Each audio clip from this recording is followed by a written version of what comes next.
আজকের রেসিপি মুড়ি ঘন্ট।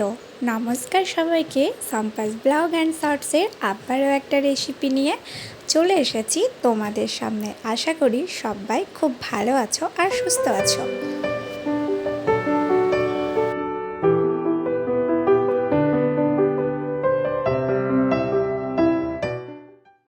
শুরুতেই দেখতে পাচ্ছ আমি এখানে নিয়ে নিয়েছি একটা বড় মাছের মাথা, আর মাছের মাথাটাকে দু টুকরো করে ভালোভাবে পরিষ্কার করে নিয়েছি। আর এইখানে সমস্ত উপকরণ মশলাপাতি সব সাজিয়ে নিয়েছি। আর এইবার আমি মাছের মাথাতে লবণ হলুদ দিয়ে মাখিয়ে নেব। আর মুড়ি ঘন্টের মেন উপকরণ হচ্ছে মাছের মাথা আর গোবিন্দভোগ আতপ চাল। তো তোমরা দেখলে সমস্ত কিছু মশলা আমি রেডি করে নিয়ে মাছের মাথাটাকেও নুন হলুদ মাখিয়ে রেখে দিয়েছি। কড়াই গরম করে নিয়ে কড়াইয়ের মধ্যে গোবিন্দভোগ আতপ চালটাকে ভেজে নেব খানিকক্ষণ। যতক্ষণ না চালগুলো অনেকটা ভাজা হয়ে যাবে ততক্ষণ কিন্তু ভাজতেই হবে। আর এই চাল ভাজতে কিন্তু বেশিক্ষণ সময় লাগেই না। তো চালটা আমার ভাজা হয়ে গেছে, এইবার একটা পাত্রের মধ্যে ঢেলে রেখে দেব।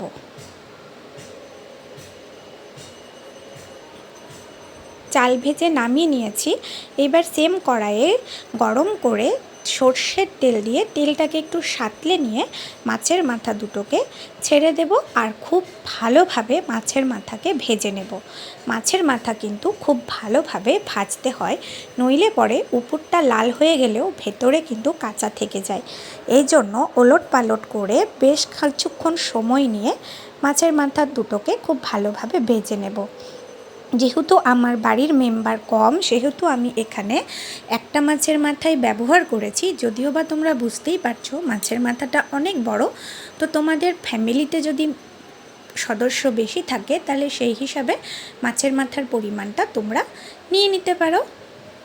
তো দেখো মাছের মাথাটা আমার খুব ভালোভাবে ভাজা হয়ে গেছে। এইবার আমি আর একটা পাত্রে ভাজা মাছের মাথাটাকে তুলে রেখে দেবো।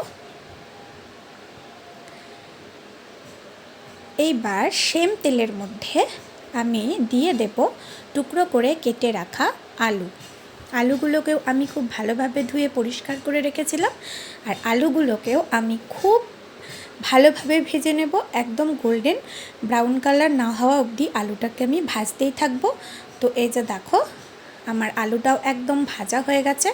আর আলুটা ভাজতে ভাজতেই কিন্তু আমার হাফ কুক হয়ে গেছে। এইবার সেম তেলে আমি দিয়ে দেব একটা একটা করে তেজপাতা, শুকনো লঙ্কা আর গোটা গরম মশলা। তার মধ্যে রয়েছে দারচিনি, এলাচ আর লবঙ্গ। তো সবগুলো মশলাকে একটু ভালোভাবে তেলের মধ্যে সাঁতলে নেব। সাঁতলে নেওয়ার পরে দিয়ে দেব কুচিয়ে রাখা পেঁয়াজ। এবার পেঁয়াজটাকেও আমাকে একটু গোল্ডেন ব্রাউন কালার করে ভেজে নিতে হবে, যাতে করে পেঁয়াজের কাঁচা ভাবটা চলে যায়। পেঁয়াজের কাঁচা ভাব চলে যাওয়ার পরে দিয়ে দিলাম আমি টুকরো করে কেটে রাখা টমেটো। এইবার আমি এইখানটাতে একটা পেস্ট বানিয়ে রেখেছিলাম আদা, রসুন আর জিরে। এই পেস্টটাকে আমি দিয়ে দেব। আর এর মধ্যে দিয়েছিলাম শুকনো লঙ্কা। মিক্সির বাটি ধুয়ে একটু জল দিয়ে দিলাম। এবার দিয়ে দেবো লবণ আর দিয়ে দেব হলুদ। তো সমস্ত মশলা আমার ইউজ করা হয়ে গেছে। এবার ভালোভাবে নাড়াচাড়া করে খানিকক্ষণ চাপা দিয়ে রাখতে হবে, যাতে মশলাটা আমার খুব ভালোভাবে সেট হয়। এই অবস্থাতে আমি দিয়ে দিচ্ছি কিছুটা কাজু বাদাম আর কিছুটা চিনে বাদাম আর কিছুটা কিশমিশ। তো এটা একদম অপশনাল, তোমরা যদি পছন্দ না করো তাহলে স্কিপ করতে পারো। যেহেতু বাড়িতে আমার বাচ্চা রয়েছে সেই জন্যই কিন্তু আমি এই ড্রাই ফ্রুটগুলো এখানে ইউজ করেছি। এবার খানিকক্ষণ চাপা দিয়ে রাখার পরে তুলে নিয়েছি। আর দেখো মশলা থেকেও একটা খুব সুন্দর তেল বেরিয়েছে। এইবারও আমি খুব ভালোভাবে আবারও মশলাটাকে কষিয়ে নেব। মশলা যত সুন্দর কষানো হবে তরকারি বলো বা মুড়িঘণ্ট বলো স্বাদও কিন্তু ততটাই হবে। এইবার ভেজে রেখেছিলাম যে মাছের মাথা, আলু, সেগুলোকে মশলার মধ্যে দিয়ে আবার কষাতে শুরু করব।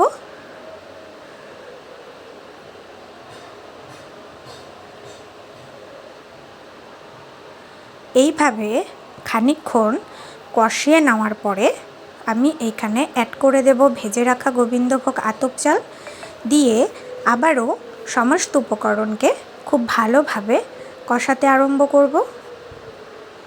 আর প্রথমেই বললাম, কষানোটা যত ভালো হবে মুড়িঘণ্টের স্বাদ ততটাই ভালো হবে।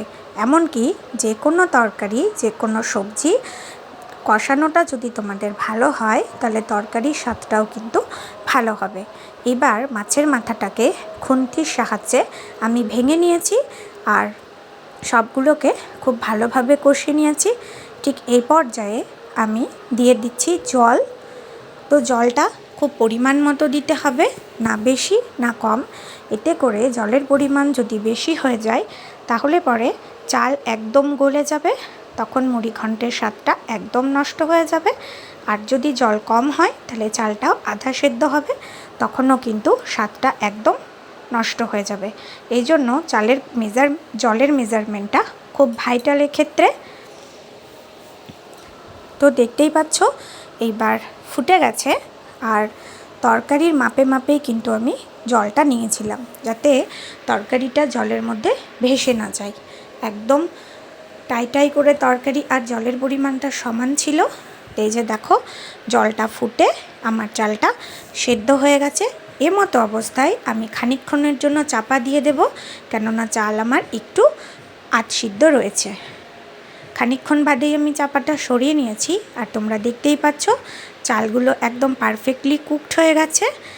আর এইবার আমি নাড়াচাড়া করব। তো তোমরা দেখতেই পাচ্ছ চাল আমার একদম ভাঙেনি, একদম ঝরঝরে হয়ে আছে। এইবারে সব উপকরণগুলোকে খুব ভালোভাবে আবার একটু নাড়াচাড়া করতে হবে। আর বন্ধুরা বলে রাখি, তোমরা চাইলে এখানে কাশ্মীরি লঙ্কার গুঁড়ো ইউজ করতে পারো। তো যেহেতু আমি শুকনো লঙ্কা বেটে দিয়েছিলাম সেজন্য আমি এখানে কাশ্মীরি লঙ্কার গুঁড়ো ব্যবহার করিনি। এই পর্যায়ে দিয়ে দেব আমি একটু চিনি আর দিয়ে দেব আমি শাহি গরম মশলার গুঁড়ো। তোমরা চাইলে এখানে ঘিও ব্যবহার করতে পারো। তো যেহেতু আমি গরমের দিনে এটা রান্না করেছি সেহেতু আমি ঘিটা এখানে স্কিপ করেছি। তো ঘিটা দিলে আরও সুন্দর ফ্লেভার হয়। তো ঘিটা আমি গরমের জন্যই স্কিপ করেছি। এবারে আমি নাড়িয়ে নেব আর আরও কিছুক্ষণ কড়াইয়ের মধ্যে ছড়িয়ে রাখবো, যাতে করে একদম আরও শুকনোভাবে ঝরঝরে হয়ে যায়। তো আমার মাছের মাথার মুড়িঘণ্ট রেডি হয়ে গেছে। কেমন লেগেছে রেসিপিটা অবশ্যই কমেন্ট করতে ভুলো না। ভালো লাগলে একটা লাইক কমেন্ট করে দিও। চ্যানেলে নতুন হলে চ্যানেলের পাশে থাকা বেল আইকনটি প্রেস করে দিও। সবাই ভালো থেকো, সুস্থ থেকো, সাবধানে থেকো। দেখা হবে পরের কোনো ভিডিওতে।